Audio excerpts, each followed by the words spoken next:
রূপনারায়ণ নদীর একবারে চরে বলা যেতে পারে। তমলুক পৌরসভার, বিশেষ করে তাম্রলিপ্ত পৌরসভার সমস্ত ওয়ার্ড, বিভিন্ন নার্সিংহোমের বর্জ্য পদার্থ এখানে ফেলা হচ্ছে এবং কতটাই নোংরা অবস্থা সেটা দেখলেই বোঝা যাচ্ছে।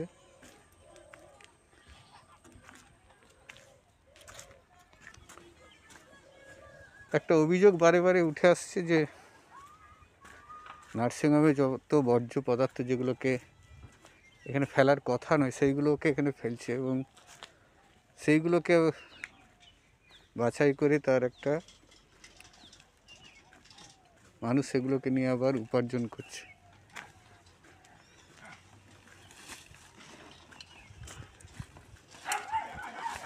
মাসি, এসব নার্সিংহোমের জিনিসগুলো তোমরা বাছাই করছো? হ্যাঁ, এগুলো কি করো গো? এগুলো বিক্রি হয়? আচ্ছা, কত টাকা করে পাও? মাসে 5,000 টাকা পাই। এগুলো যা বিক্রি করো সব? হ্যাঁ, প্লাস্টিক, এটা ভাতের পুতুল বেশি। হ্যাঁ, ও লল টল কাগজ টাগজ ওগুলা ঘুরাই আর। এইগুলো বিশেষ করে এই যে এই নার্সিংহোমের এই যে এগুলো সিরিঞ্জগুলো ছুঁচ টুচ এগুলোর সঙ্গে ছুঁচ থাকে তো? হ্যাঁ, ছুঁচ তো থাকে। সেইগুলো তোমাদের গাঁথা হয়ে যাওয়ার ভয় নেই? হ্যাঁ, হয় হালকা হয়, আবার ঠিক হয়ে যায়। না, এই যে ধরুন এই যে হাসপাতালে যে সিরিঞ্জ বা এই যে পাইপ, এই যে এগুলোতে তো রোগটা ছড়াবার একটা ভয় থাকে। এত তো করোনা গেছে, কিন্তু আমাদেরকে কি কিছু হয়েছে?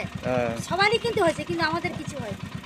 আমরা 3 মাস অন্তত বেড ব্রেক, এমন ওষুধ সব কিছু আমরা যে হাসপাতালে যে নিয়ে আসি, তার জন্য আমাদের একটা কিছু একটা হবে। কিন্তু দেখো তুমি, যারা বাড়িতে বসে আছে কিন্তু তাদেরই কিন্তু বেশিরভাগ রোগ হয়েছে। কিন্তু আমরা যে এত নোংরা খাচ্ছি, তাহলে এটা উপরওয়ালার কাছে, উপরওয়ালার ইচ্ছা। হ্যাঁ, তারা গরিবদেরকে দেখতেছে সেই রকম। আচ্ছা, এই যে এগুলো করে মাসে কত টাকা মতো মোটামুটি আর্নিং হয়? মাসে কত 5-6 হাজার করে ইনকাম করি। 5-6 হাজার। এই হচ্ছে কথা, আর কিছু না। আরে বাবু, তোরা কোথা থেকে মালগুলো নিয়ে আসছিস? বাবা, কোথা থেকে নিয়ে আসছিস? আমরা ওই টাউনে যে মালগুলো দেয়। আচ্ছা, নার্সিংহোমের মালগুলো এখানে ফেলছে কারা? নার্সিংহোম তো এইগুলো ফেলার কথা নয়। ওই যে পাইপ, ওই যে সিরিঞ্জ, এগুলো তো ফেলার কথা নয়। এগুলো কি তোমাদের গাড়িতেই তুলে দিচ্ছে সব? না না না, আমরা ওগুলা মাল ফেলি। আমরা এটাকে আলাদা গাড়ি ফেলে দিয়ে যায়? হ্যাঁ, ওগুলা মনে হয় আলাদা। আমরা ওই সব মাল ফেলি। এই যে সিরিঞ্জ পাইপ টাইপ দেখতে পাচ্ছি, না, ওগুলা আমাদের ওগুলো তো বাড়ির মহিলাগুলা যেগুলা তাই ওগুলো। আচ্ছা।